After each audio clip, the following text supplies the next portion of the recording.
Yeah, real simply. I mean, what we've done is we've looked at the problems that have created deficits in our state literally for decades now, going all the way back to the early 90s.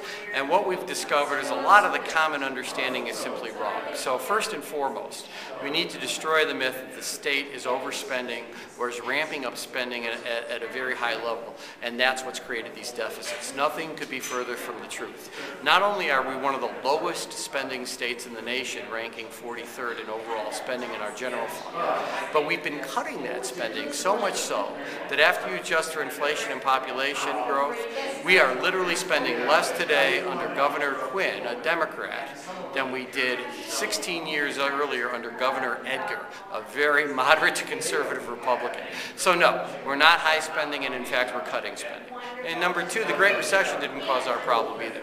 The real elephant in the room has been, for decades now, a flawed tax policy that taxes our citizens in a manner that is unfair, that does not respond to the modern economy, that is incapable of generating stable revenue during poor times, and that is highly inefficient, so inefficient that it really distorts private and important decisions like where someone buys their home or where someone locates a business. So the only way to fix our problems isn't cutting spending. In fact, cutting spending at this juncture would be immoral, because what people don't realize is 9 out of $10 that we spend in our general fund goes to only 4 things. Number 1 is education, number 2 is healthcare, number 3 is human services caring for the most vulnerable members of our society, and number 4 is public safety.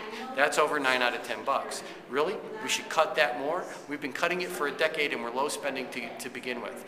So the only answer is to fix our tax policy. The way we would fix that to make it more fair, responsive, stable, and efficient is pretty simple. We'd increase the income tax rate from 3 to 5 points. We'd expand the sales tax base to include consumer services. We'd provide targeted tax relief to low and middle income families. We'd add some retirement income to taxation for those earning $50,000 a year or more, but that's only 18% of people that have retirement income. And we'd tax corporations a little bit more.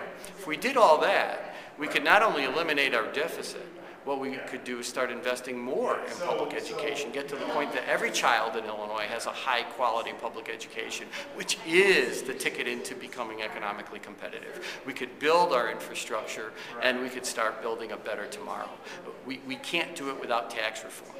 The other thing that we learned is all of our neighboring states have much higher tax policies, higher tax systems than us, and in fact, if we had their taxes, we wouldn't have a deficit. We'd have billions and billions more. Heck, if we had Indiana's tax policy, we'd have $11 billion more at the state level. If we had Kentucky's, we'd have $13 billion more. So this really wouldn't make us out of line with our neighboring states, and in fact, it would still keep us overall lower tax than most of them.